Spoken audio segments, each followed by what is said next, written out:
Bom dia, bem-vindos a nossa aula do Srimad Bhagavatam.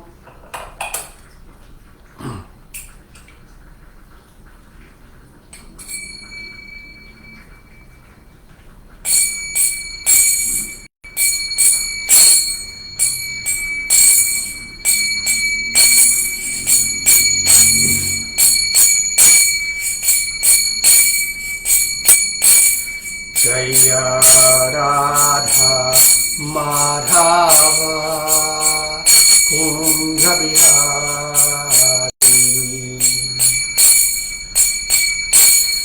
Jaya Radha Madhava Kunja Bihari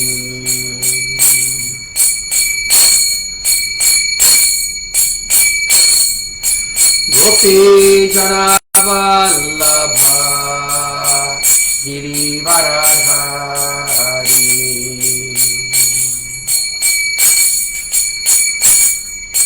Gopi Jana Vallabha Girivaradhari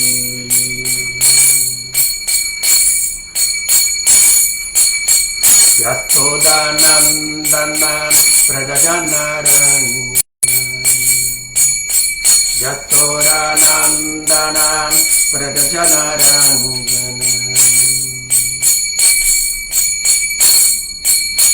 Yamuna Tiro Vanachari Yamuna Tiro Vanachari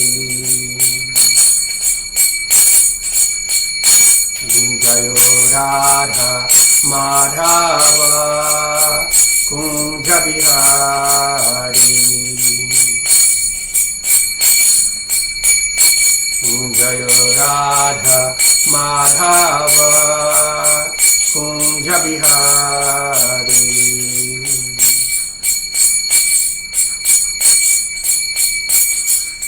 Gopi Jana Vallabha Girivaradhari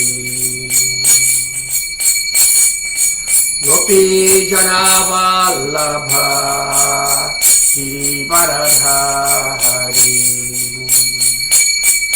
Yatodanandanan Pragajanaranjana Yatodanandanan Pragajanaranjana Yamuna Tiro Vanachari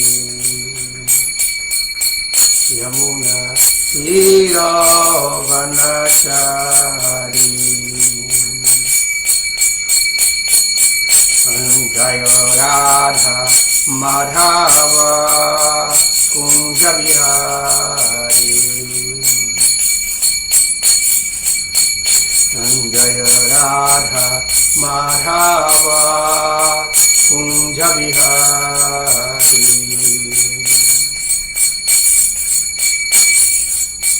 Hare Krishna Hare Krishna Krishna Krishna Hare Hare Hare Rama Hare Rama Rama Rama Hare Hare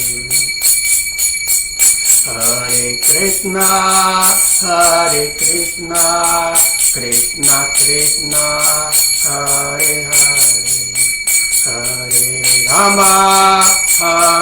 Rama Rama Rama Hare Hare Hare Krishna Krishna Krishna Hare Hare Hare Rama Rama Rama Hare Hare Hare Krishna Krishna Krishna Hare Hare Hare Rama Rama Rama Hare Hare Hare Krishna, Hare Krishna, Krishna Krishna, Hare Hare, Hare Rama, Hare Rama, Rama Rama, Hare Hare, Hare Krishna, Hare Krishna, Krishna Krishna, Hare Hare, Hare Rama, Hare Rama, Rama Rama, Hare Hare.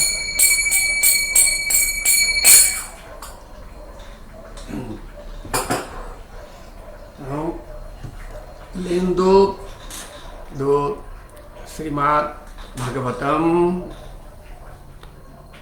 canto 3, capítulo 21. Conversa entre Manu e Kardama. Verso 15. Om Namo Bhagavate Vasudevaya. Om Namo Bhagavate Vasudevaya. Om Namo Bhagavate Vasudevaya.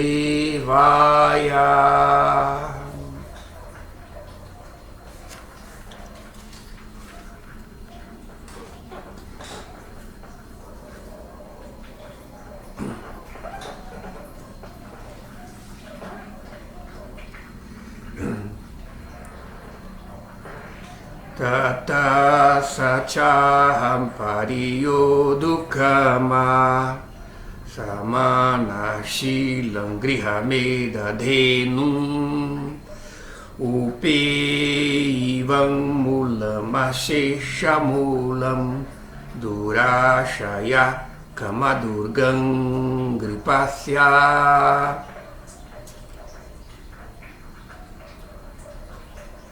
Tatha, semelhantemente, Saha, a mim, Cha, também, Aham, eu, Parivodhu, Kamaha, desejando casar-me, Samana Shilam, uma moça, de disposição semelhante, Griha Medha, na vida conjugal, Dhenum, uma vaca de leite abundante, Upe Ivan, tendo me aproximado, Mulam, a raiz do pé de lótus, a Shesha, de tudo, Mulam, a fonte, Dura Shayaha, com desejo luxurioso, Kama Dugha, satisfazendo todos os desejos, Angripasya, de vós, que sois a árvore. Tradução: portanto, desejando casar-me com uma moça de disposição semelhante à minha, e que mostre ser uma autêntica vaca de leite, abundante em minha vida conjugal, para satisfazer meu desejo luxurioso, eu também tenho buscado o abrigo de vossos pés de lótus, que são a fonte de tudo. Por vós sois como uma árvore de desejos. Significado por Srila Prabhupada. A despeito de ele condenar as pessoas que se aproximam do Senhor em busca de vantagens materiais, Kardama Muni expressou sua incapacidade e desejos materiais ante o Senhor, dizendo: embora eu saiba que não se deve pedir nada de material a vós, não obstante, desejo casar-me com uma moça de disposição semelhante à minha. A frase disposição semelhante é muito significativa. Antigamente casavam moças e rapazes de índole semelhante. As índoles semelhantes do rapaz e da moça eram unidas para fazê-los felizes. Não há mais de 25 anos, e talvez isso ainda esteja comum. Os pais na Índia costumavam consultar o horóscopo do rapaz e da moça para ver se haveria verdadeira unidade em suas condições psicológicas. Essas considerações são muito importantes. Hoje em dia os casamentos acontecem sem tal consulta. E, portanto, logo após o casamento há divórcio e separação. Antigamente, o moço, a esposa e o esposo viviam juntos pacificamente por toda a sua vida. Mas hoje em dia essa é uma tarefa muito difícil. Kardama Muni queria ter uma esposa de disposição semelhante à sua, porque a esposa é necessária para ajudar no avanço material e espiritual. Diz-se que uma esposa proporciona a satisfação de todos os desejos em termos de religião, desenvolvimento econômico e gozo dos sentidos. O homem que tem uma boa esposa é considerado muito afortunado. Em astrologia, o homem que tem grande riqueza, ótimos filhos ou ótima esposa é considerado afortunado. Desses três tipos, aquele que tem uma ótima esposa é considerado o mais venturoso. Antes do casamento, devemos escolher uma esposa de disposição semelhante à nossa e não ficar enamorados da dita beleza ou de outros aspectos atrativos para o gozo dos sentidos. No Bhagavatam, 12º canto, diz-se que em Kali Yuga o casamento basear-se-á na consideração da vida sexual. Então, logo haja deficiência na vida sexual, surgirá a questão do divórcio. Kardama Muni poderia ter pedido uma bênção ao mar, pois se recomenda nas escrituras que quem deseja uma boa esposa deve adorar o mar. Mas ele preferiu adorar a personalidade suprema de Deus, porque o Bhagavatam recomenda que todas as pessoas sejam cheias de desejos, isentas de desejos, ou desejosas de obter liberação, deve adorar o Senhor Supremo. Entre estas três classes de homens, um tenta ser feliz através da satisfação dos desejos materiais.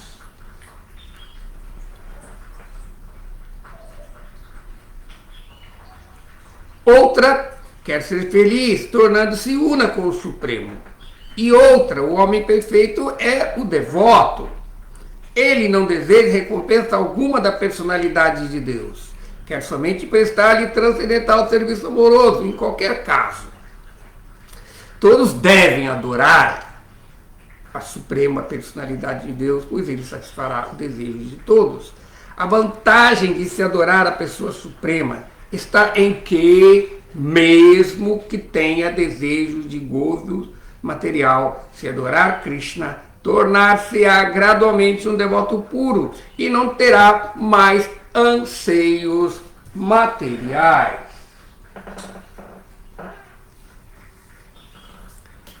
Aqui.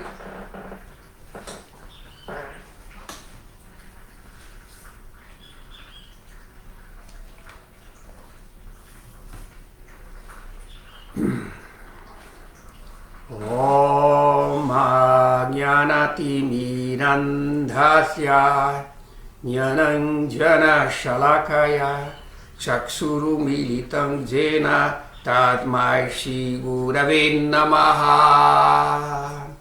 Namo Vishnu Padaya Krishna Prestaya Bhutale Srimati Bhakti Vedanta Swaminiti Namine Namaste Saraswati Deve Gauravani Precharine Nirvishesha Shunyavadi Pastatya Deshatarine Shri Chaitanya Manobhistam Statitam Jena Bhutale Swayam Rupa Kadamahyam Dadati Swapadam Tikam Vanchakalpatarubhyascha Kripa Sindhubhya Evacha Patitanam Pavanebhyo Vaishnavebhyo Namo Namaha.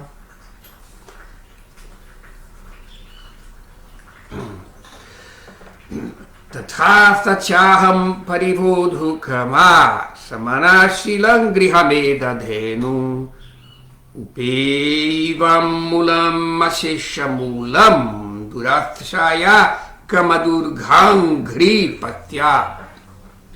Portanto, desejando casar-me com uma moça de disposição semelhante à minha e que mostre ser uma autêntica vaca de leite abundante em minha vida conjugal para satisfazer meu desejo luxurioso, eu também tenho buscado o abrigo de vossos pés de lótus, que são a fonte de tudo, pois vós sois como uma árvore dos desejos.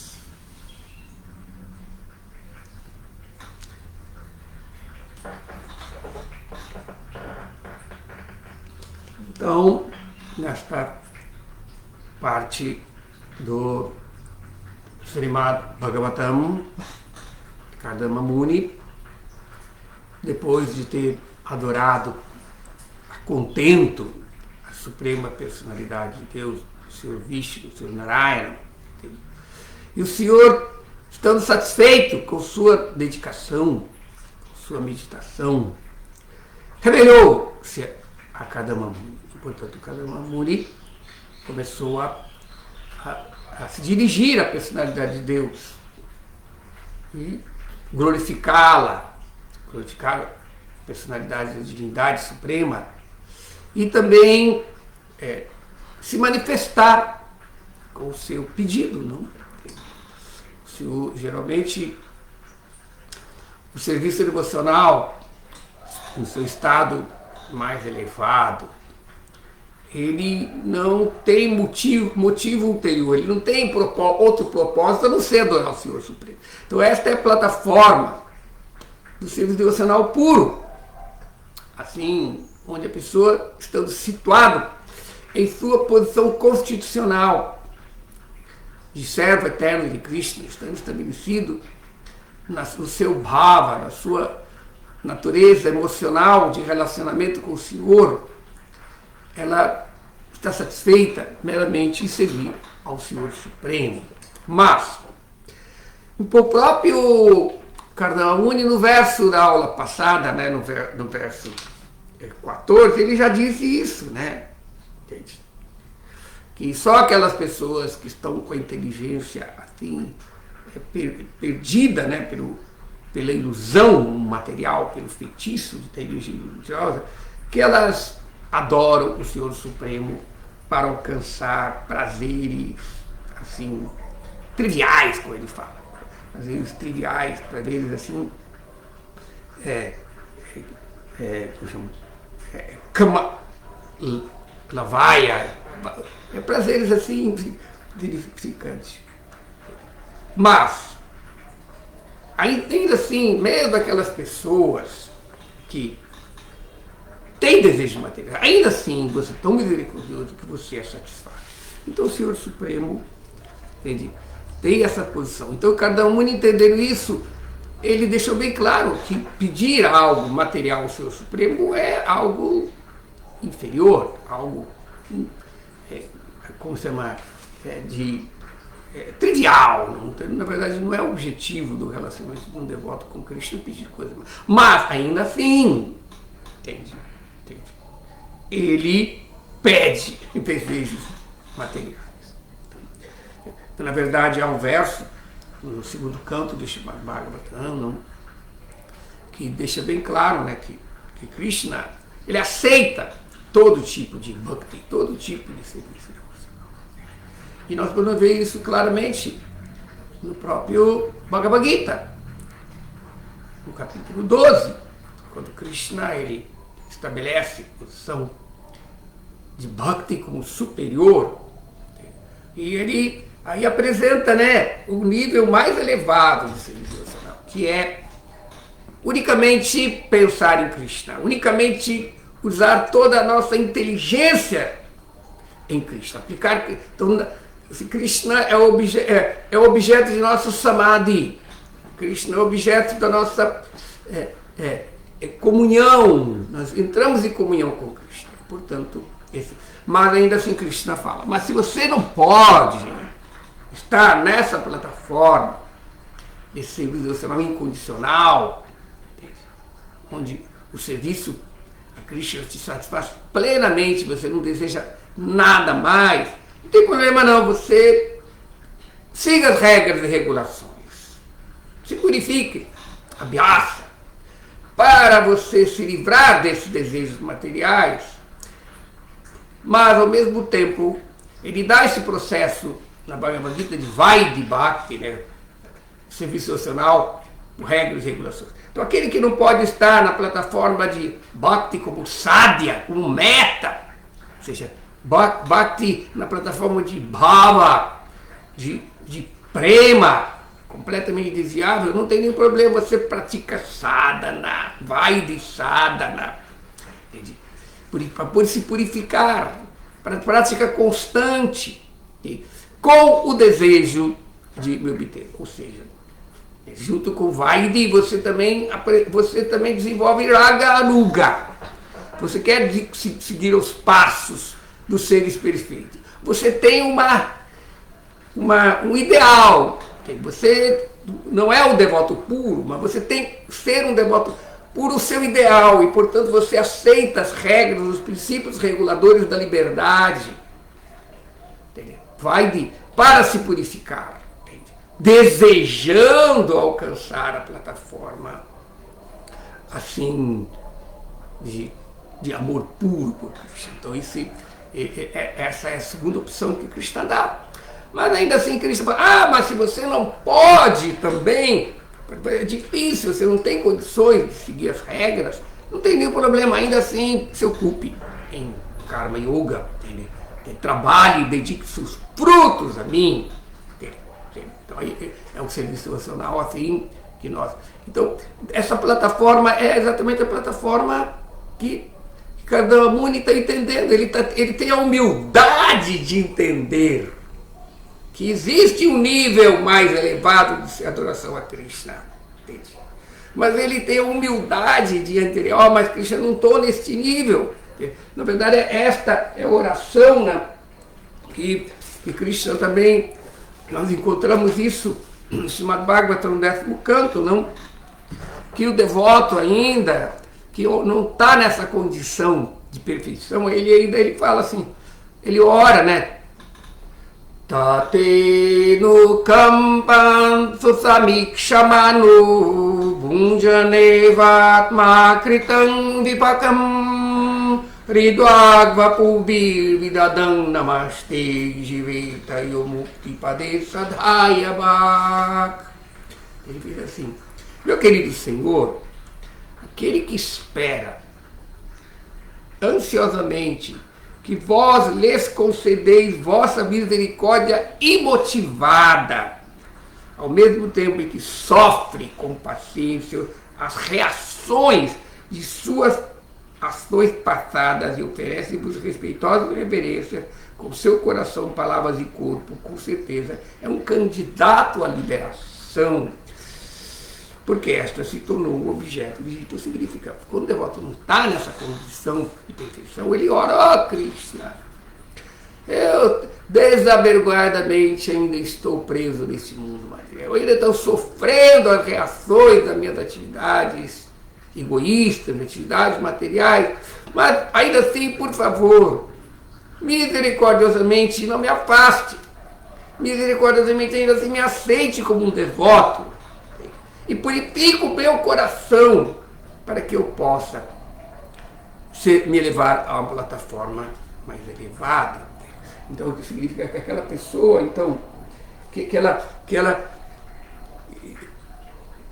aceita, ela entende as reações de suas atividades passadas, sabendo, Krishna, você é tão misericordioso que eu posso me purificar com essas reações, posso tapas, eu posso queimar, né? Mas ainda assim eu não vou deixar o meu serviço devocional. Então, portanto, o devoto, ele entende que porque eu estou me ocupando em atividades materiais, eu vou ter que sofrer. Mas ainda assim, Krishna, eu não quero deixar de servir. Como está dito, né? A kama sarva kamova. Moksha kama udharadi tivena bhakti yogena yajeta purusham param. Aquela pessoa que é inteligente, assim como o Kardama Muni. Udharadi significa inteligência desenvolvida, né? Ele realmente, de fato, é inteligente. Mesmo que ele esteja cheio, e mesmo que essa pessoa esteja cheia de desejos materiais, sarva kama, todos os desejos materiais, mesmo que ela não tenha nenhum desejo material, a kama, ela deseja se libertar desse mundo material, deseja moksha kama, entende? Ela deve, de qualquer forma, de todos os meios, adorar a personalidade. Tivrena bhakti. Tivrena significa, ela pode assim,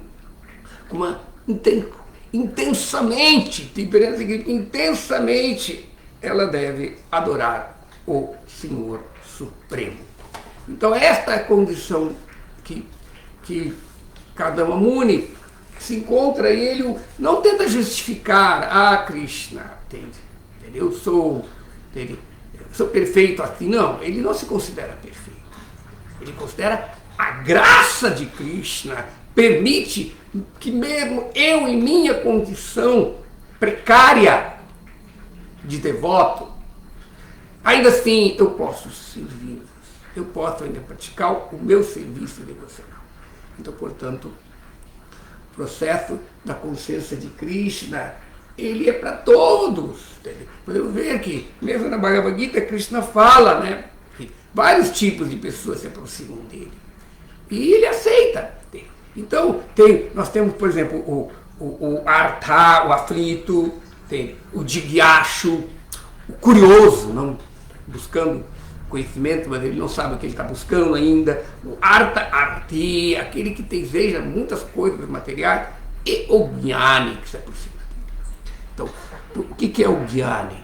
O Jnani não é um impersonalista como Srimati Shankaracharya tenta colocar, né, que o Jnani aqui é o mais elevado. Não. Portanto, mas esse Jnani não é o especulador, não é meramente o yogi gnóstico que apenas medita no eu sou. Não. Esse Jnani é aquele que conhece Krishna, portanto, porque ele conhece Krishna, ele pode adorar Krishna, porque o serviço devocional, ele está na plataforma de amor. E amor, para amar, é necessário que você conheça o objeto do conhecimento. Entende? Por exemplo, os artha, os jigyassus, os kartartis, o materialista, ou mesmo o impersonalista, ele não conhece o objeto do conhecimento, ele pensa que conhece. O materialista pensa que Deus é a natureza material e, portanto, ele adora a forma universal através de diferentes semideuses para satisfazer seus desejos materiais. O impersonalista pensa que ele é o Brahman impessoal e, portanto, ele simplesmente purifica a sua consciência dos modos da natureza material para fundir-se nessa existência impessoal da luz alegre do Brahman. Portanto, ele busca essa satisfação, mas o devoto não. O devoto, ele entende que este Senhor Supremo também é a fonte de todo tipo de satisfação. Soham, este ser que é o absoluto, ele também é Rasoham. Ele é a fonte de todo tipo de satisfação espiritual. Então, portanto, o devoto, ele busca o prazer e ultimamente em Krishna. Mas mesmo que ele ainda não esteja situado ele procura satisfazer seu desejo material. É assim que podemos ver que às vezes tem pessoas que não falam, mas eu não entendo vocês, devotos de Krishna. Vocês adoram o Senhor Supremo, mas vocês não pedem coisas materiais para Krishna, vocês vão pedir coisas materiais para os semideuses, ou quer resolver seus problemas materiais buscando algum outro tipo de mística, algum tipo de coisa esotérica, vai lá se abrigar em outras coisas, vão buscar isso num avidente, ou usar algum tipo de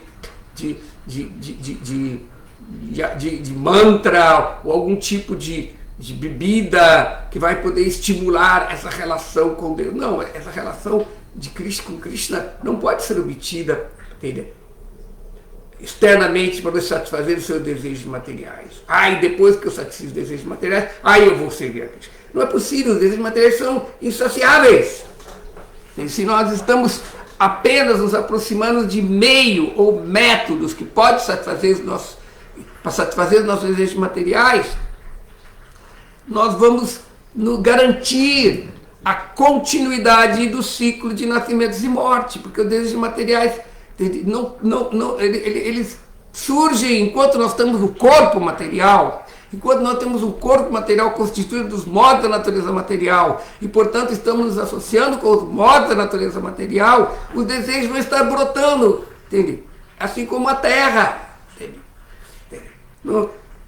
As árvores, as plantas lançam suas sementes e a terra está cheia de infinitas quantidades de sementes ali esperando a situação favorável para brotar. Surge uma chuva, uma condição de umidade adequada e começa a brotar. Então, da mesma forma, a nossa consciência, devido à nossa associação, desde muitos e inconcebíveis números de nascimentos, existem muitas sementes de desejo que estão no nosso coração.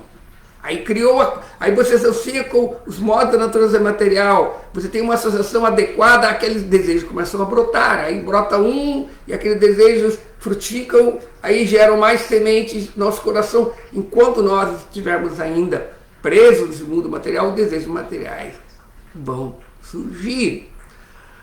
Então, os semideuses só podem satisfazer esses desejos materiais que são temporários, mas eles não podem resolver o problema de parar com essa germinação dos desejos materiais que estão no nosso coração. Isso não pode. Quem pode fazer isso é Krishna.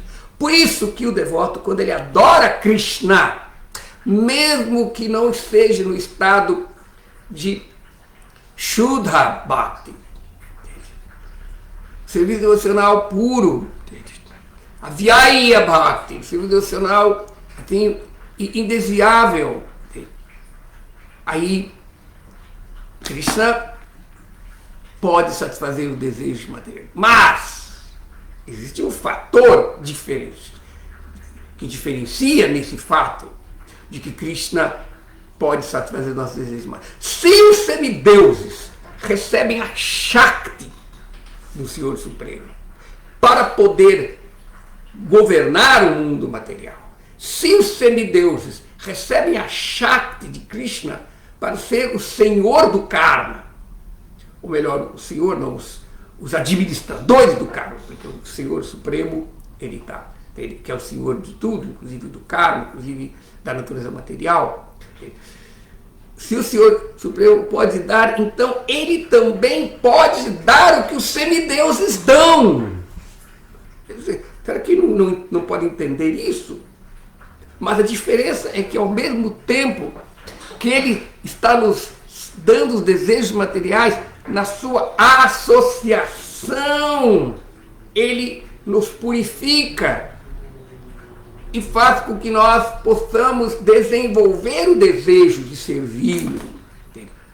Portanto, Krishna, ele pode dar o desejo material, mas ele também pode nos livrar do cativeiro dos desejos materiais ao mesmo tempo. Na verdade, Krishna, ele é um pouco... Ele nos engana, não? Nós pensamos que vamos ficar felizes, mas ele não nos engana, na verdade. Ele está sendo honesto. Os semideuses que nos enganam. Os outros agentes do karma nos enganam, fazendo nós pensarmos que vamos ficar satisfeitos com a satisfação dos desejos materiais. Mas não. Então, portanto, Krishna, ele satisfaz o desejo do material, para que o devoto possa se esgotar. Porque se uma pessoa não está esgotado, ele não vai buscar Deus. Por isso, um dos nomes de Krishna é a Kinchana Gochara. Ele é a propriedade dos empobrecidos materialmente. Ele é propriedade dos frustrados materialmente. Então, enquanto a pessoa ainda tem esperança de ser feliz nesse mundo material, ela não olha para Krishna, ela não olha para Govinda. Ela busca a satisfação dos materiais. Então, apesar de Kardama Muni, aqui neste verso, está pedindo desejos materiais, mas ele reconhece a sua condição. Eu não tenho condição de ser um devoto puro. Eu também não tenho condição também de seguir as regras para me purificar na plataforma de Sada, de Vaidhi ou Raga Bhakti, porque eu ainda tenho outras agendas nesse mundo material. Ah, mas Krishna, por favor, entende? Eu vou trabalhar e dar o fruto para você. Entende? E, portanto, me purifique. Entende? E, portanto, o karmi, o grihamidya, aquele apegado ao mundo material, ao corpo, à fora, à família, ele age, mas ele desfruta o fruto do seu karma. E, portanto, ele se prende. Mas quando a pessoa dedica o fruto a Krishna, trabalha desapegar do fruto, isso chama-se Karma Yoga. E Karma Yoga, às vezes as pessoas não confundem, pensam que Karma Yoga e Karma Kanda é a mesma coisa. Karma Kanda é diferente daqueles materialistas demoníacos que querem desfrutar e dominar a natureza material. O karmi kândico, ele é piedoso, ele adora o mundo, ele usa a natureza material, ele satisfaz o desejo, ele trabalha, ele age, mas de acordo com o Dharma. Certo? E, portanto, ele se ocupa de atividades materiais, mas de acordo com o Dharma, de acordo com as leis do universo. E paga o imposto, que é Jagya, sacrifício. E, portanto, ele dedica aquilo a Deus, o sacrifício, e desfruta do fruto daquele sacrifício. Então esse é o karma kândico dele. Portanto, ele recebe o Yagya Shishta Amrita, o néctar do resto dos sacrifícios, que os devotos chamam de prasada. Tá? Então, este Yagya Shishta Amrita, o resto dos sacrifícios, ele permite que nós possamos satisfazer os nossos desejos materiais religiosamente e nos purifiquemos. Podemos nos purificar, eventualmente. Agora, quando a pessoa ainda presa nas ações desse mundo, também faz a mesma coisa, mas ele não faz só sacrifício. Ele não é que ele só come, mas ele dedica o fruto do seu trabalho de atuação para Krishna. Aí se torna Karma Yoga. Então, Karma Yoga é o começo de Bhakti. Em Karma Yoga, eu estou agindo no mundo material, mas eu não estou desfrutando das minhas ações. Então, como eu tenho desejos materiais. Então, da mesma forma, Kardama Muni está dizendo aqui, Krishna, eu quero ainda, entendeu? Eu quero ainda ter uma família, eu quero ainda me casar com uma moça da mesma natureza que mim, que nós temos compatibilidade para satisfazer ainda meus desejos materiais. Ele também foi honesto, ele não foi hipócrita, ele foi honesto. Mas ainda assim, ele está falando assim, e também buscar abrigo em seus pés de lótus. Porque, na verdade, ele falou que apesar de ele querer satisfazer os seus desejos materiais ali, na família, na vida sexual, com uma esposa, etc., uma companheira, porque, na verdade, ele estava querendo exatamente uma moça de disposição semelhante. Se nós temos que conviver com alguém neste mundo, tem que ser alguém que que haja alguma compatibilidade. Por isso que Srila Prabhupada fala que sobre astrologia, ele diz que mesmo naquela época, ele fala, eu não sei se ainda até hoje em dia, mas hoje em dia ainda as pessoas ainda têm um vestígio da cultura védica, e portanto o casamento é feito assim, não é baseado meramente na luxúria, na atração sexual, mas é baseado que a minha vida não é apenas a vida sexual. Eu tenho família, eu tenho trabalho, eu tenho amizade e tenho também o meu caminho espiritual. Então, quando a pessoa faz o Jyotish, a astrologia védica, existe uma seção que é chamada sinastria.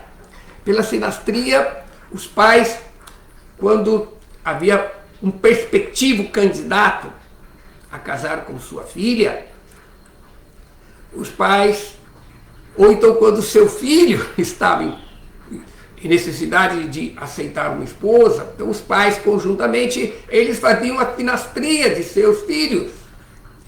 E na sinastria védica, baseado no karma, das tendências passadas, as pessoas têm certas disposições, certas tendências, são os caras que estão formados.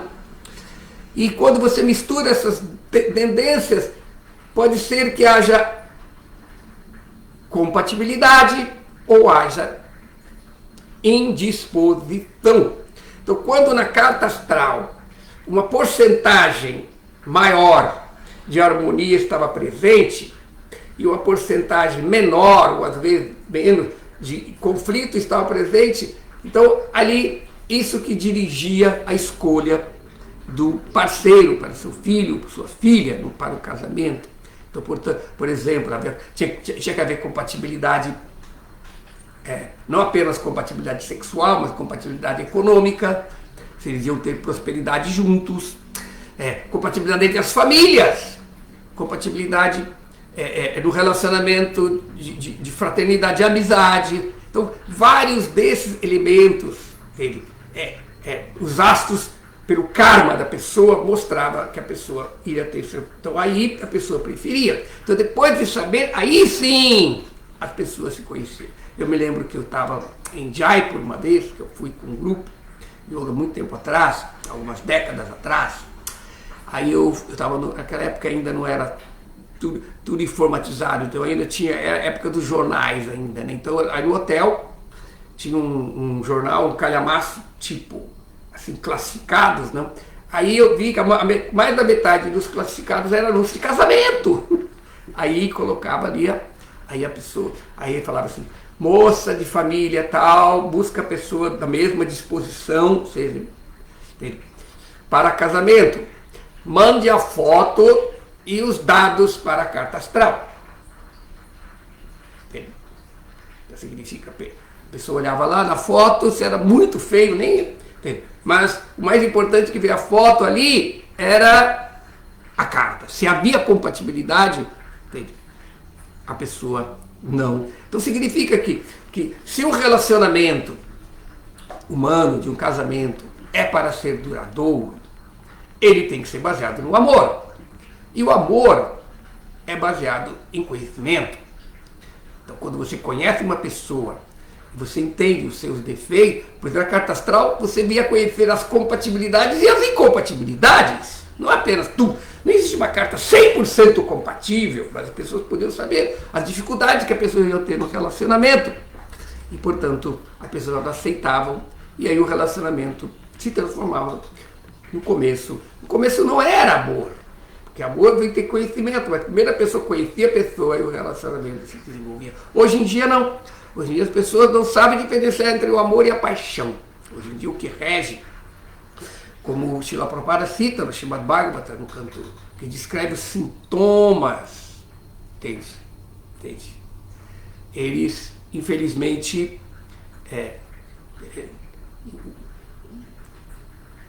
de Kali Yuga, né, é que os relacionamentos são baseados meramente pela atração sexual.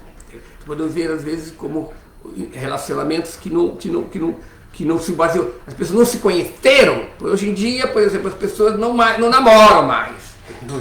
Hoje em dia, as pessoas ficam para desfrutar uma do outro, não? E o ato de namorar é um ato de conhecer a pessoa antes da pessoa ter intimidade.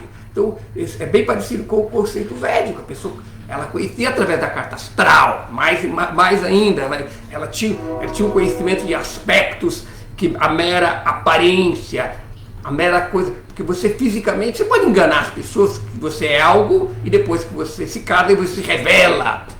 Entende? Então, portanto, o casamento é isso. Então, Kardama Muni, a preocupação dele está falando aqui, né? Ele fala assim, Samana Shilam. Samana Shila. Shila significa disposição ou sintomas. Shilam. E Samana é de igualdade, é de harmonia. Um casamento semelhante, para que a pessoa possa ter a sua vida familiar, né? Griha Medha. Ela possa se situar na sua família, para constituir uma família. Certamente os desejos luxuriosos. Então, ele está dizendo aqui, não é que, não estou casando para ser um sado, estou casando para ser um santo, estou casando para ser uma freira, e às vezes o casamento ele é baseado numa ilusão da pessoa já querer ter um relacionamento de desapego, mas o desapego não vem dessa forma, como o Krishna mesmo fala, né? Que a pessoa pode, Vishayave Nivartante Niraharasya Dehinaha Rajavarsang Rasopyata Parando Istwari Vartate. Que o sentido, entende?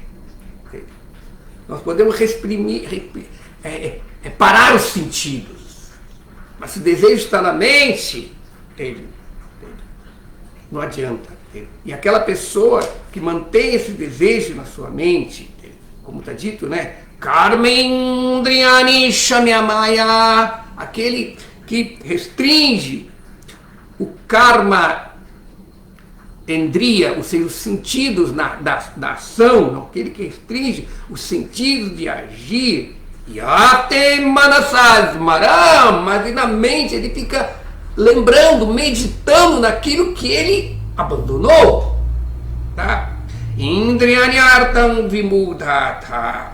Então está dito que esta pessoa, entende? Que tirou, entende? Não tem como meta os sentidos mais, entende? Porque controlou eles, entende?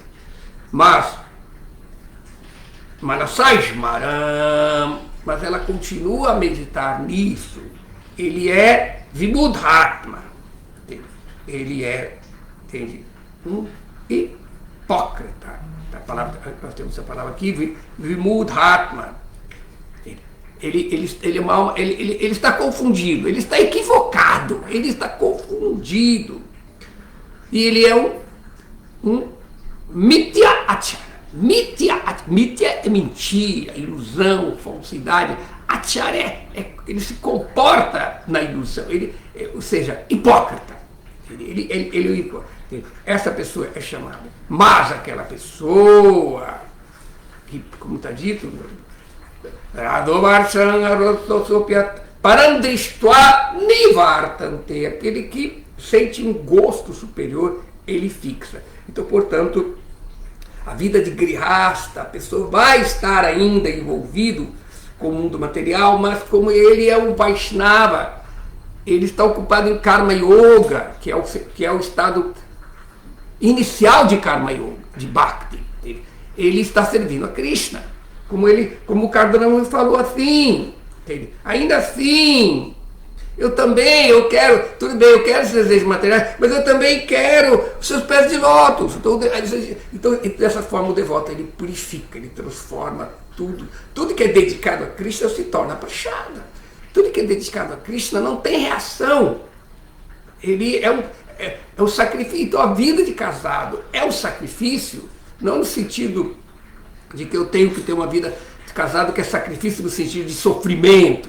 Sacrifício no sentido de um sacro ofício, uma atividade dedicada a Krishna, onde eu vou assumir a responsabilidade de caminhar junto com uma companheira na minha vida espiritual. Porque tem que haver também igualdade de disposição, não só na vida material, na vida sexual, na vida econômica, mas tem que ter também uma compatibilidade, porque se não há compatibilidade na vida espiritual, a pessoa, quando ela chega na fase de grihasta, da família, e passa para a vida de vanaprastha, elas não podem continuar junto, porque o vanaprastha ainda é uma forma da vida de casado. O vanaprastha ainda pode ser casado, ele pode ter com a esposa. Entende? É dito que algumas classes sociais, como os kshatras, eles não tomam sannyasi. Eles vão até o fim da sua vida como vanaprastha, ou seja, eles ainda estão com a esposa, mas ambos estão ocupados exclusivamente na vida espiritual. Essa é a diferença. Então, portanto, se quando a pessoa casa, naquela compatibilidade, ou seja, não inclui a compatibilidade espiritual, que é mais importante, podemos ver que os grihastas, os devotos casados, essa é a compatibilidade mais importante. Por quê? Nós podemos ver que os relacionamentos desse mundo material não são perfeitos, o amor desse mundo material não é perfeito. Por isso que o relacionamento perfeito é só com Krishna. Krishna é o filho perfeito, Krishna é o amante perfeito, Krishna é o amigo perfeito, Krishna é o pai perfeito, Krishna é tudo. Mas nesse mundo material, os nossos relacionamentos não têm perfeição. Entende? A esposa não é perfeita, o esposo não é perfeito, o filho não é perfeito, mas nós aceitamos ele como ele é. Então essa é a diferença entre o amor e a paixão. Entende? A paixão implica a expectativa de algo ser. O que você deseja que aquilo seja, não que ele seja aquilo que ele é. Por isso que é dito que o amor, ele requer conhecimento. Então, portanto, aqui nós temos o caso não, de Kardama Muni, que ele buscou o abrigo do serviço devocional, mas ao mesmo tempo ele falou, ó Krishna, então, isso é um processo de Varnashram. O processo de Varnashram faz com que a pessoa tenha que, do ponto de vista social, profissional, ela tem que trabalhar de acordo com a sua natureza. Se ele é um intelectual, se ele é uma pessoa assim, que tem a tendência ao conhecimento, ele assume a posição de Brahmana. Se ele tem a posição de liderança, ele é um Kshatriya. E se ele tem a posição de desenvolver a economia, o capital, ele é um Vaishya. E se ele tem condição de servir, ajudar as outras classes sociais como técnico, como operário, como um Shudra, mas cada uma dessa posição, agora na vida civil da pessoa, existe também fases, que é a primeira vida de brahmacharya, a vida de estudante, tá? Que ele se prepara, guardando todos, por isso que é dito que a brahmacharya, a vida de estudante, é sinônimo de celibato, não de celibato, de castidade. E celibato, na verdade. Celibato significa ficar solteiro.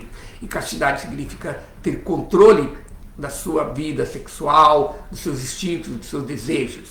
Entende? Então, a castidade e o celibato existe na vida de Brahmachari, mas não é um celibato vitalício. É o celibato que protege a tua energia para que você tenha conhecimento profissional para viver neste mundo e também tenha conhecimento espiritual que vai lhe dar uma sustentação espiritual nas outras fases da vida que você vai passar ou não, tá? São raros os que ficam brahmachari até o fim. A maior parte dos brahmacharis, eles se preparam para serem grihastas, chefes de família, e alguns poucos, raros, que já trazem avanço espiritual, o desapego de vidas passadas, se tornam sannyasis mais jovens, mas são raros.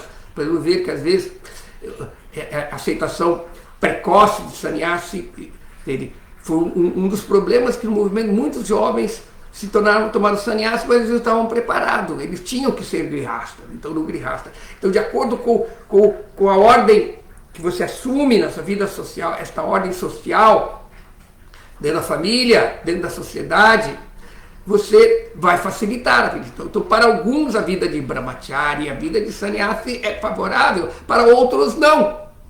para outros a vida de grihasta é favorável, mas para alguns a vida de grihasta é desfavorável para a vida espiritual. Então, de acordo com a natureza, compatibilidade da pessoa, ela vai se ocupar na vida espiritual e, portanto, ela vai progredir. Então, por isso que a sociedade humana, a civilização ariana, a civilização nobre, védica, ela prepara as pessoas para agir na vida de todas essas maneiras.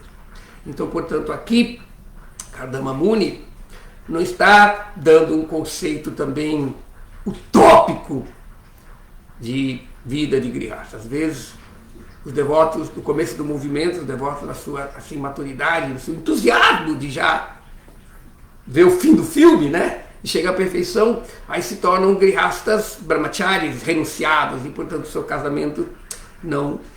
O propósito da vida de grihasta não se cumpre. E a pessoa assim se tornam depois renunciantes e frustrados, que às vezes caem dessa posição porque ele não passou uma fase que é necessária. Então o ponto é isso. Então aqui Kardama Muni está deixando bem claro essa posição.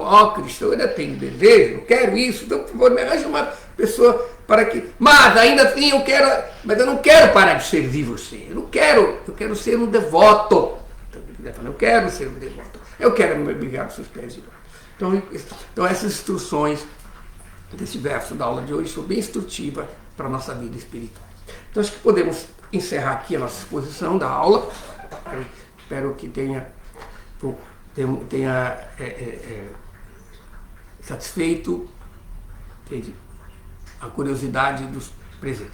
Então vamos agora ver os presentes na nossa aula e ver as perguntas. Então, enquanto eu leio aqui a lista, agradeço a presença de quem, pelo menos no chat, se manifestou, né? Façam suas perguntas que possam ter surgido durante a nossa aula. Tá? Então vamos lá. Então, obrigado pela presença da Mataji Sundarangi, Hare Krishna, também do Marcos Maria Branquinho, do Marcelo Magalhães, Hare Krishna, do Prabhu Sanatana Dharma, sempre presente em todas, do Otávio Daniel Neves Maria, tá? Vamos ver quem mais. Então, na verdade, hoje temos poucas pessoas que estão, pelo menos, se manifestaram no chat. Então, acho que não tem pergunta. Deixa eu dar uma... sim, tem uma pergunta aqui. Tá. Então, a Mataji Sundarangi faz a pergunta, mas o ideal seria não pedirmos nada material a Krishna, não é mesmo? Sendo essa personagem tão avançada espiritual, Kardama Muni, porque ele pediu ao Supremo algo para satisfazer o desejo material? Porque ele tinha o pé no chão, porque ele entendia, ou pelo menos assumiu. Nós temos que entender que o Srimad Bhagavatam é a narrativa de Krishna, de suas lilas, de seus passatempos, de suas encarnações, junto com seus devotos. Então esses devotos, mesmo que eles sejam almas muito elevadas, como você falou, personalidade espiritualmente tão avançada como Kardama Muni, mas o pai da suprema personalidade de Deus, foi o pai de uma encarnação de Deus, certamente ele é muito avançado, concordo com a senhora, mas ele está dando uma posição, ele está executando, assim como Krishna executa a sua lila para nos atrair, os devotos também executam a lila de se relacionar para que Krishna possa agir nesse mundo material.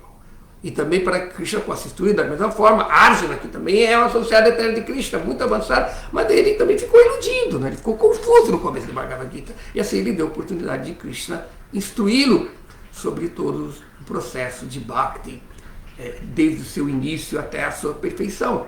Então, da mesma forma, Kardama Muni, que é um grande rishi, um grande sábio, um dos grandes rishis da humanidade, ele aceitou essa posição, que aparentemente é uma posição... Antigamente ele falava, caído, não.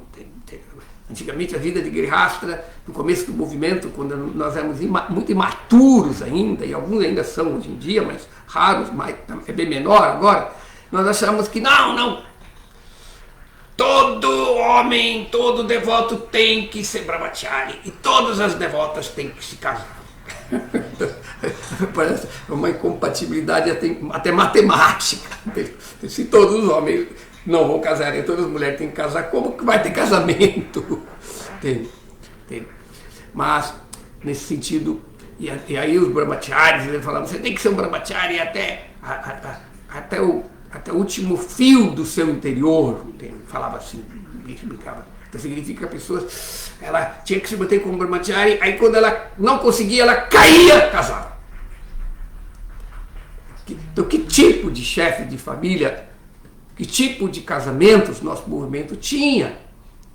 De pessoas que não eram preparadas a ter uma vida de grihasta, uma vida familiar consciente de Krishna. Então a pessoa, ela era um grihasta frustrado, porque não conseguiu ser o que era idealizado. Então dessa forma, muitos casamentos não deram certo, porque eram casamentos arranjados para nós ver uma vida de renúncia dentro de um ashram que ainda tem que lidar com os desejos materiais e satisfazê-los de uma forma religiosa, de uma forma consciente de Krishna. Então, portanto, a vida no Gurukula, o brahmachari, ele era treinado para a vida de grihasta, não só para a vida de renúncia. Então é importante nós entendermos isso. E também, hoje em dia, as já fomos para o outro lado da gangorra. Agora se prega que vida de brahmachari e brahmacharini está ultrapassada, ninguém tem que ser treinado. Então as pessoas entram só na vida de grihasta, de casamento, sem estar preparada. Aí os casamentos também, eles se descambam por falta de vida espiritual, por falta de austeridade, de falta de empatia, de respeito ao outro no seu relacionamento com Krishna. Porque quando a pessoa vê que um relacionamento, especialmente um casamento de um devoto, vai se manter com a compatibilidade da vida espiritual, as outras incompatibilidades podem ser toleradas, podem ser trabalhadas e, portanto, a pessoa pode desenvolver serviço devocional em qualquer acha que a pessoa esteja, tá certo? Então, vamos ver aqui.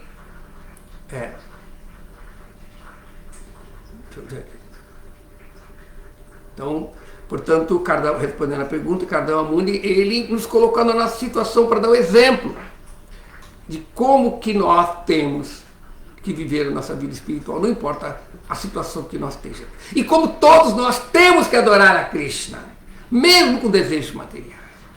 E não é errado. O devoto não deve ter vergonha de se aproximar de Krishna e pedir coisas materiais. Kuntidevi não falou isso. Falou, Krishna, manda calamidades. Manda dificuldades. Eu posso ter uma desculpa de pedir, de me abrigar em você. Certamente que quando o devoto está com dificuldade, ele pede ajuda a Krishna. Então significa que Kuntidevi estava em Maya, porque ela tinha que adorar, ela não tinha que pedir nada a Krishna. Ela tinha que simplesmente adorar a Krishna. Então às vezes temos esse ideal que é pregado às vezes e que não corresponde com a realidade. Nós temos que saber conciliar o ideal com o possível. Entende? Se o ideal no momento não é, eu devo fazer o possível almejando o ideal. Não é que, não, agora o ideal não existe, vou ficar só no possível. Também é um outro engano, tá certo? Então vamos dar uma olhada se tem mais outra pergunta. Como está dito, o ideal não é pedir nada material. Sim, esse é o ideal, mas no momento não é possível. Entende? Mas o ponto é, Krishna sempre tem que ser o centro da nossa vida. Tanto nos nossos relacionamentos ideais com Ele, ou no nosso relacionamento possível com Ele. Se no momento possível é esse, entende? Mas Krishna tem que ser. Porque senão nós vamos, no possível, nós vamos viver um relacionamento impossível com os semideuses e os outros agentes e outros abrigos desse mundo material que são falíveis. Krishna é o único que é a Achintya. Krishna é infalível. O abrigo a Krishna também é infalível, mesmo que no momento Krishna, o serviço devocional não começa logo do estado perfeito. É da imperfeição que vem a perfeição.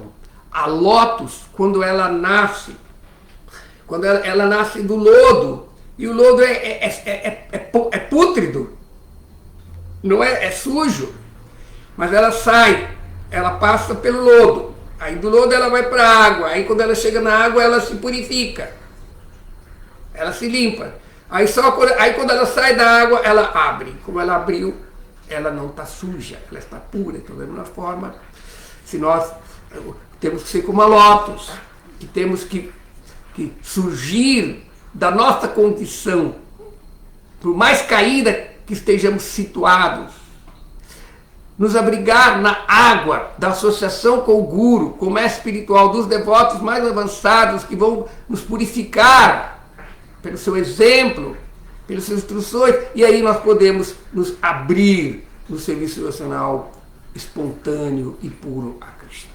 Tá? Então, agora o Marcelo, engraçado que o próprio casamento de Prabhupada não foi de se combinar muito, né? Sim, o casamento de Srila Prabhupada não era muito compatível, e principalmente em relação à compatibilidade com a vida espiritual. A principal incompatibilidade que Srila Prabhupada tinha com sua esposa é que ela não estava interessada. Srila Prabhupada era um pregador, ele estava pregando, ele mesmo como um grihasta, não era perfeito, ele não ficava rico. E a esposa era frustrada por isso, entende? E Srila Prabhupada estava ali pregando na sua farmácia, mas ele nem, às vezes parava de atender os clientes para pregar. Entende? Então, às vezes, não havia essa compreensão. A esposa de Srila Prabhupada não acompanhou ele na sua vida espiritual. E, portanto, ele, quando ele chegou na vida de Vanaprastha, entende? Ele tomou sannyasi. Porque o sannyasi ele não pode ter relacionamento com a esposa. Mas o Vanaprastha ele já renunciou, mas porque a esposa o acompanha na sua vida espiritual. Então, portanto, apesar disso, eles estão ocupados num voto também de castidade, porque eles têm como coisa comum servir a Krishna. Já não há mais tanta preocupação em ter filho, desenvolvimento econômico, manter essas coisas, porque isso é feito durante a vida de Grihasta. Então, na vida de Vanaprastha, a pessoa se ocupa na vida espiritual. Na antiguidade, a palavra Vanaprastha, Vana é floresta, praça, situado na floresta. Por quê? Tem a ver com floresta. Porque os ashrams eram nas florestas. Hoje em dia não existe mais floresta, problemas ecológicos da Índia. O que é equivalente hoje em dia na floresta, a vana nas florestas, é os ashrams, tá?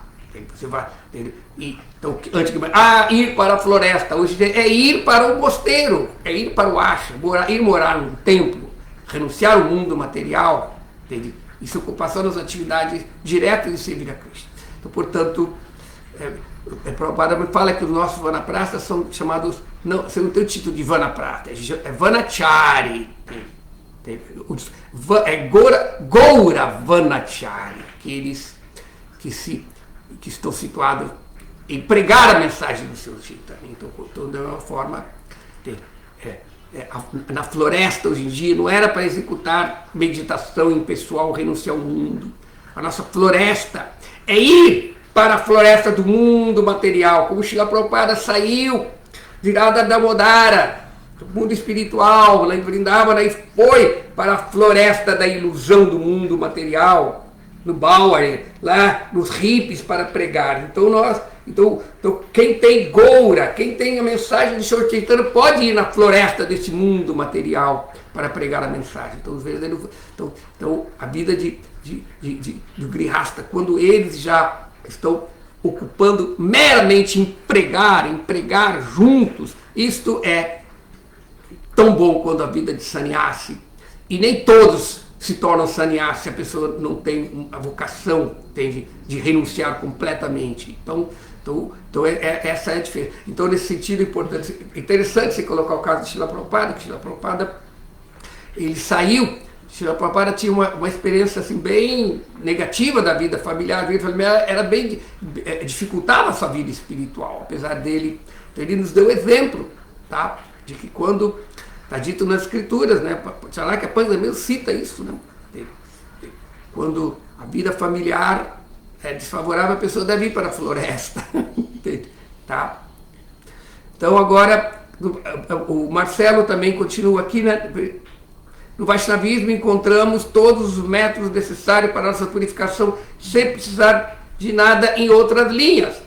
Certamente, o Vaishnavismo coroa A revelação Vaishnava, ela vem dentro de uma manifestação histórica, de uma dialética histórica, que vem desde a criação do mundo com o Karma Kanda, os Shruti, os Brahmanas, os rituais védicos que adoram, que faz você adorar Deus na forma universal, entende? E assim você pode, situando-se no Dharma, para fazer com que a vida humana se torne algo diferencial da vida animal, que é comer, dormir, defender-se e fazer sexo. Então aí o Karma Kanda é o primeiro ensinamento dos Vedas. Mas quando a pessoa aprende esse ensinamento e se frustra com a natureza, é Nistraigunya Bhavarjuna, como Krishna fala para Arjuna. Os Vedas lidam com os 3 modos da natureza material, este Karma Kanda. Ele lida com os 3 modos da natureza material.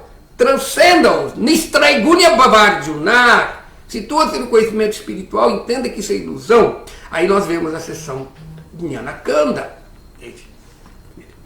Para que você possa sair de Pravriti Marga, que é o Karma Kanda, se envolver nesse mundo material para viver da melhor maneira, de acordo com o Dharma, agora você pode se libertar, entende? E, portanto, purificar a sua consciência. E com a consciência purificada, você, como diz Patanjali, né? Yoga Chitta Vritti Niroda, você pode estar em yoga.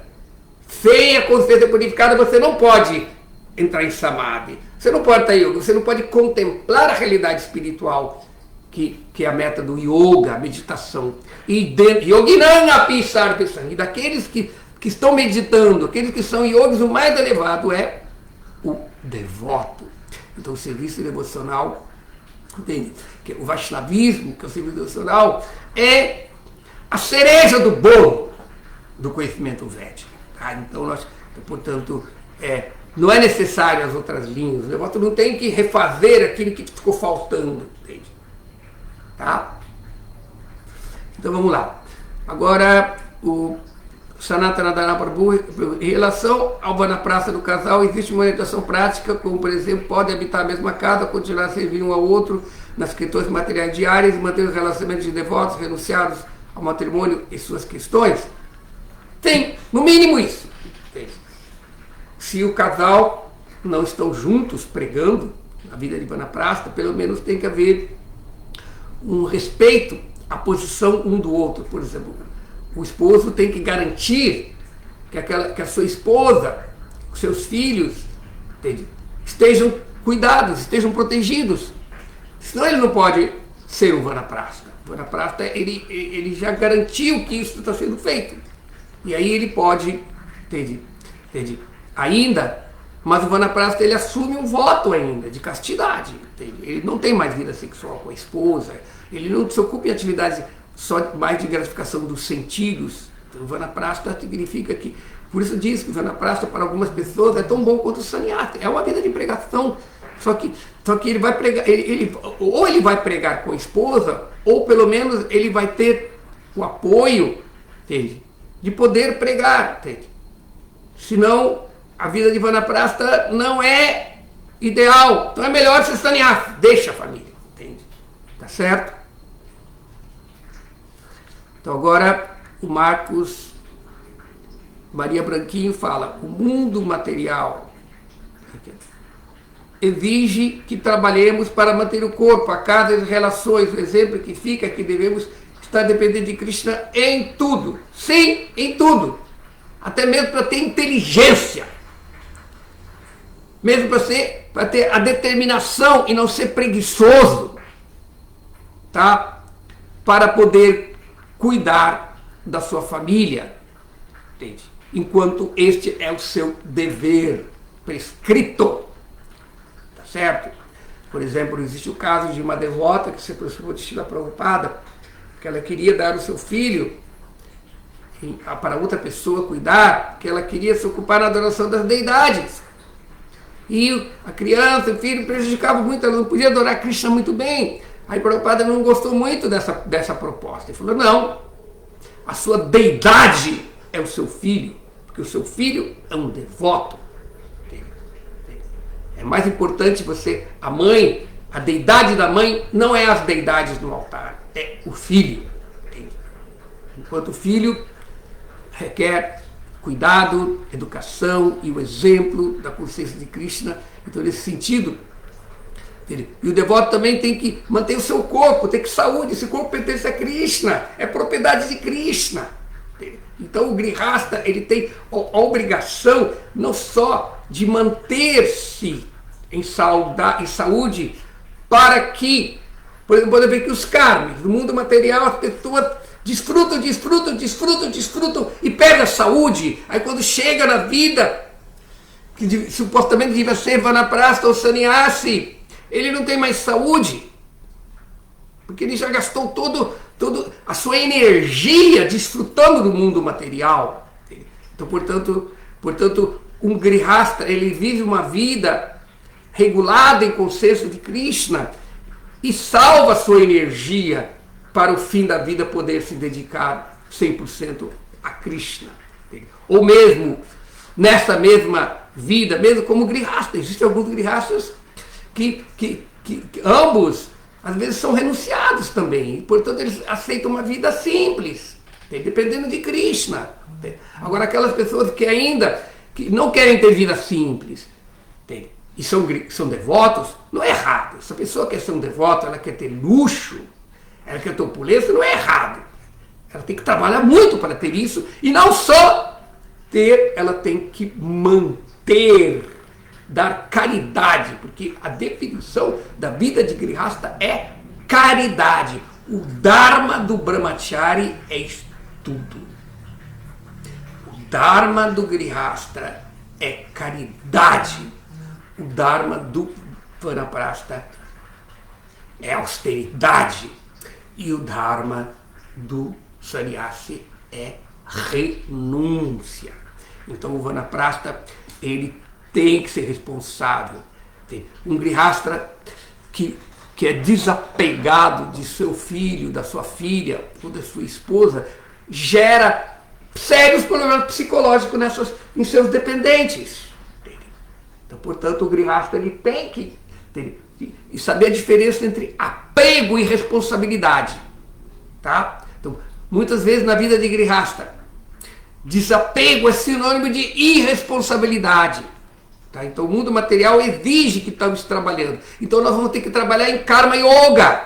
Trabalhar e dar o resultado disso para manter Krishna e os devotos. E portanto, se o meu relacionamento, se minha família é Vaishnava, a minha esposa é um devoto, meu esposo é um devoto, meus filhos são devotos, e portanto servir ao devoto é mais importante, como Krishna diz, que todos os tipos de adoração, Aradhanam Sarvetam Vishnu Aradhanam, de todos os tipos de adoração, a adoração de Vishnu é suprema, mas superior à adoração de Vishnu, a adoração de Krishna Tadiya Paran Sarvam, adoração daquele que está relacionado a Krishna. Então, se um devoto, um grihasta, tem uma família consciente de Krishna, servir a família é servir a Krishna também. Então, isso que temos que entender. E o devoto, ele depende de Krishna para tudo. Então, se ele é simples, e a sua família também é simples, Krishna mantém. Mas se ele tem desejos mais, de satisfazer desejos, ele também tem que trabalhar. Assim como Kardama Muni. Kardama Muni, ele era um yogi, ele tinha filhos, poderes místicos para satisfazer os seus desejos materiais com sua esposa. Depois. Ele tem. Então, na verdade, não é que vida de grihasta é uma vida de desapego. Não, isso é contra o Dharma. Entende? O apego na vida de grihasta tem que ser expressão de responsabilidade. Então, na verdade, mas é Maya. Eu lembro de outro caso de um outro devoto também que se aproximou do Guru. Ele também queria renunciar à família para pregar a consciência de Krishna. Porque o apego à esposa, aos filhos, estava dificultando ele fazer sankita, ele de pregar. Então ele queria. Aí o Guru falou, não. O apego à família, o apego aos filhos, não é Maya para um grihasta. O apego à esposa E o filho só é Maya se o apego ao filho e esposa é maior do que o apego a Krishna.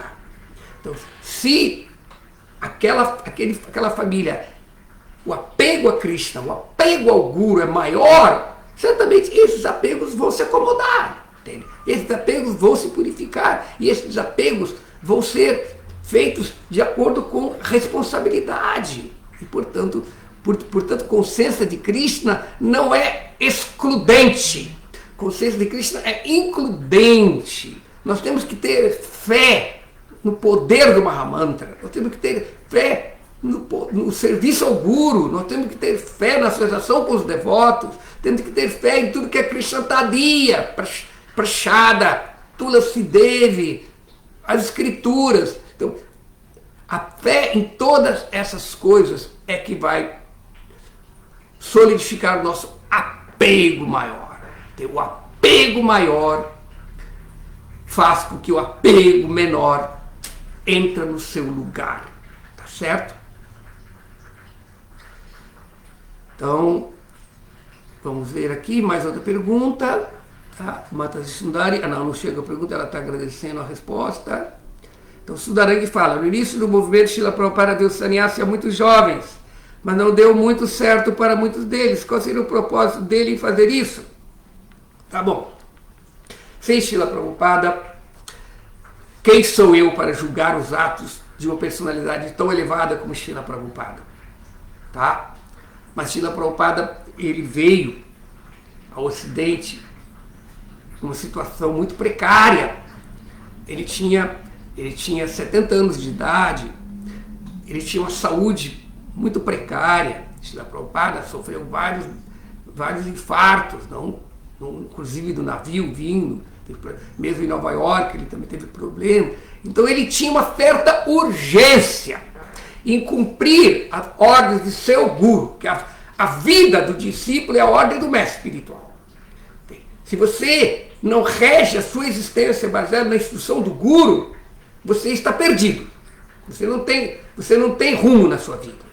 Então, Srila Prabhupada tinha isso, seu rumo era pregar a consciência de Krishna nos países de fala inglesa. Então ele queria estabelecer, e aí quando ele começou a pregar, Krishna foi tão misericordioso que surgiu as oportunidades. Srila Prabhupada queria apenas escrever livros e pregar. Depois ele viu que ele estava pregando e estava vindo devotos, e portanto ele tinha que fazer templos, ele tinha que fazer comunidades, ele tinha que estabelecer o sistema de Varnashram, que ele mesmo falou, né, antes de deixar o corpo, antes de que a vida dele, ele só fez 50%, ele estabeleceu os Varnas, mas ele ainda não estava faltando metade. Então, Srila Prabhupada tinha uma certa urgência, e portanto, às vezes, ele, na medida que ele estava convivendo com a cultura ocidental, trazendo os valores da cultura védica que ele conhecia na Índia, ele via que tinha muitas coisas que tinham que ser adaptadas. Então, Srila Prabhupada, ele tentou, e na medida que as tentativas dele não funcionavam, ele fazia ajustes. Então, Srila Prabhupada, ele queria estabelecer, ele queria fazer uma sociedade consciente de Krishna pronta. Então, ele queria ter sannyasis, vanaprastha, grihastha, brahma, ele queria fazer tudo isso, mas ele não teve operacionalmente, ele não teve tempo suficiente para fazer tudo isso. Tá? Ele realmente considerava que seus discípulos eram muito neófitos ainda, mas ainda assim, Prabhupada confiava no poder do movimento de Sankirtan de Shri Chaitanya Mahaprabhu. Então, ele sabia que todas as deficiências, como Krishna explica na Bhagavad Gita, no último capítulo, que no mundo material, todo esforço está tingido de imperfeição, assim como o fogo está encoberto pela fumaça, assim como o espelho está encoberto pelo pó, e assim como o feto está encoberto pelo útero, todo esforço neste mundo material está encoberto por imperfeições, mas Krishna ainda fala, mas isso não é motivo de não agir. Prabhupada não cometeu o erro de não agir, ele agiu, cometeu erros, corrigiu os erros, e nós, como seus seguidores, temos que também continuar nessa mesma linha de Srila Prabhupada. Então, portanto, o Srila Prabhupada, o propósito dele dar sannyasi é que ele achava que tinha, mas na medida que ele via dele, ele começou a ver que nós, ocidentais, nós, mlechas, não tínhamos, assim, o sanskara, as tendências de uma vida renunciada. E a quantidade de sannyasis jovens. Então, por isso que hoje em dia, o GBC, que continua procurar da melhor maneira possível administrar o que Srila Prabhupada queria na ISKCON, hoje em dia a ordem de sannyasi é muito estrita, porque pela experiência podemos ver que não são todas as pessoas que vão ter que ser sannyasis no nosso movimento, tá? A pessoa tem que ter, ela tem que ter um resultado, entende? Dessa vida ou de vidas passadas que permite que aquela pessoa, como sannyasi, se torna realmente uma pessoa assim útil ao movimento de Chaitanya Mahaprabhu. Então, às vezes, é muito mais útil a pessoa servir e pregar como um grihasta, entende? Do que como sannyasi. Porque senão nós podemos ver quantos exemplos de hipocrisia, quantos exemplos de pessoas. Mas Prabhupada, o que tentou fazer? Prabhupada cometeu seus erros, entende? As imperfeições de Srila Prabhupada era baseado na fé de que o movimento de Sankirtan, a sua mensagem, a mensagem de santos nomes, ia colocar as coisas no seu devido lugar. E essa mesma fé eu também tenho. Não é porque estamos no mundo da imperfeição que vamos querer agir. Como eu já vi, eu lembro que tinha um devoto, uma vez eu falava com ele, falava, por que você não ajuda, por que você não faz serviço para Srila Prabhupada, promover? Não! Eu não vou fazer nada enquanto eu não for perfeito.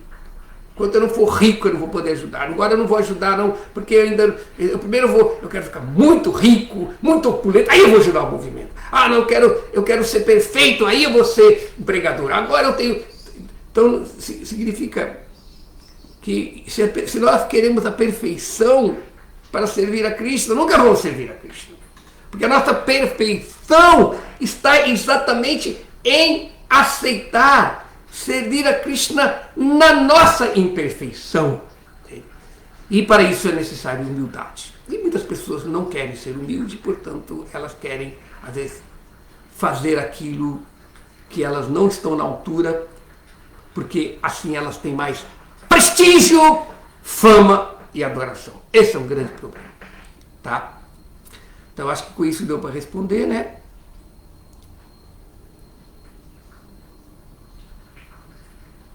Sim, Marcelo falou, atualmente a adoração a Krishna como Nama Avatar é o principal método de adoração. Sim, este é o Yuga Dharma. Krishna, nessa era de Kali Yuga, apareceu como Chaitanya Mahaprabhu, e ele veio junto com Srimati Radharani. Então a adoração de Radha e Krishna, como Gauranga, é a deidade desta era.